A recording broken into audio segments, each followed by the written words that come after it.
Okay, folks, with Daggerheart out comes a gaming license. There's been some talk about it. I've read it, I've read other people's thoughts, and listened to 2 videos talking about it. Usually at this point, I would kick it over to myself to talk about where you might know me from, but since my credentials as a freelance designer are relevant to this video, I'll just stay here and talk to you about everything. Hey, my name is VJ Harris. My pronouns are they, them, he, him, and something funny. And I've been on 20 different projects on the DM's Guild. The Heart of the House, Drowse of the Multiverse, Restless, A Guide to Laying Incorporeal Undead to Rest, Orcs of the Multiverse, Monster Weaknesses of the Multiverse, and Elf and Nor Cat Little Baby, Volumes 1, 2, 3, and 4, Subclasses Revivified, Rashiman Campaign Guide, Species Reincarnated, Dritz's Travelogue of Everything, Volume 2, Odyssey Anthology Volume 1 in Caliph's Wake, Scientific Secrets of Icewind Dale, The Wild Beyond, The Witchlight, Attractions and Adventures, Beings from Beyond the Horizon, Purgatory, A Wild West Domain of Dread, The Trust Dossier, Dungeons of Sharn, and Playing Possum, a collection of 4 Animal Folk player origins. I've been on 3 projects on DriveThruRPG, Those Who Wander, Vault 5e Broken Weave core book, and Brinkwood Blood of Tyrants. I've also worked on 3 issues of Arcadia for MCN Productions. I was a designer on Flea Mortals. I did some monster design and adventure design for Draco Studios, and I was working on some stuff for Cobalt Press at one point. I've also got 2 games on itch, Hunt RPG and The Gift, along with an adventure titled No One Survived for the Breathless system. So when I call myself a freelance designer, I fucking mean it. I've also already got plans for stuff to design for Daggerheart. I'm going to add additional races. I've got a one-shot adventure I'm working on for the Age of Umbra, specifically for the Crypt of Zothu. I've got a bunch of monsters I'm going to do stuff for, the whole works. So this is near and dear to me. Now, there are 2 videos you can check out that discuss this more in depth. You should be seeing them up here if I know what I'm doing. If not, you can check it out in the descriptions. But for a shortened thing, I'm going to read a Bluesky thread by Levi Cornelson on, Bluesky, as I said. All right.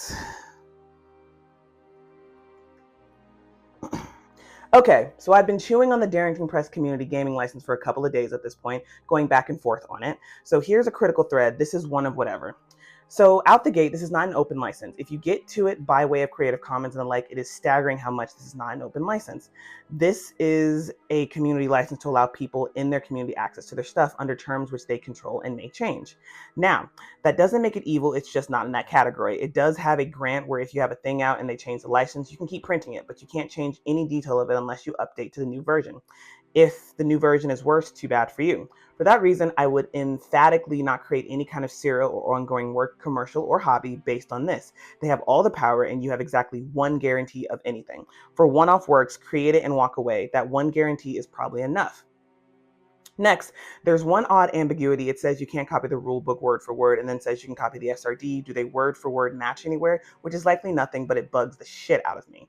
There's also what I can only describe as the tone, which is overbearingly protective even among licenses I've read. It feels like the author of this was giving permissions from a defensive, suspicious crouch. That's not itself anything, but it does take us to Section 5.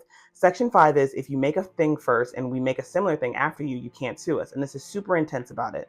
Now people read that intensity as they intend to steal. But here's the thing. If you send a manuscript to a big money publisher, there's a section just like this in the before you send. This is the paranoia of a writer who says, my lawyer advised me not to read fan fiction as it might make me vulnerable to lawsuits. I think they got one of those lawyers, the ones who advise those writers. Maybe there's a whole school of them. Now that said, this is abusable and ensures your only defense would be the court of, hey, everybody, these fuckers plagiarized me, but that court is mean as hell. If I thought they might turn into the malicious corporate shit machine inside the lifetime of the thing I was making or believed them to already be so, it concerned me. At present, they live on the reputation, so it doesn't, but it's another don't try to make a new gaming classic under this. So yeah, this is a perfectly fine license for one-off simple what's-its. It's entirely user beware territory for extended major projects that might themselves receive ongoing support.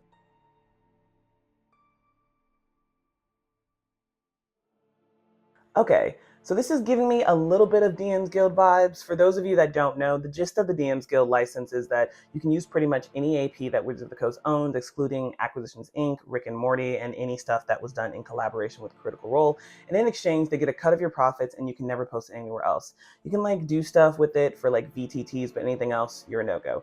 Wizards of the Coast also has the right to take anything we put on the DM's Guild and use it in their own products without crediting or paying us. To my knowledge, they've never done that, but here we are. And when I say a little bit, I mean a little bit, right? Because the DMs Guild is a very specific site where if you publish things there, you know what the deal is and it makes sense. You're trading access to pretty much all IP for a chunk of the money and potential use by them. If Daggerheart had done that, this would have been fine. It wouldn't be the original open gaming license, and it certainly wouldn't be Creative Commons, but it would be something. What we actually have, in my opinion, is a good way to stop people from creating stuff for your IP. Now, do I think it's likely that we're going to get to a point where Darrington Press and Critical Role reinforce this in a way where they are stealing stuff from people that use it? No, mostly because I don't think they are as bad or worse than Wizards of the Coast, but it's already put people off from designing for the game. One thing that does bug me, and I think would be really easy for them to change, is the idea that we, the designers, have to be constantly on the lookout for changes they make to the license. I didn't even have to do that with Wizards of the Coast. I think it should be on them to make an announcement that things have changed and highlight the changes, bare minimum. All that being said, I'm still going to design for it. I'm excited about the things I want to make. Also, I want to ride the wave of Daggerheart to money and renown. Kidding, mostly. I do think this was way more aggressive than it needed to be, and that could be because of the lawyers involved and less about what Darrington Press is actually planning for. But thanks for being here, and catch you on the next one, folks.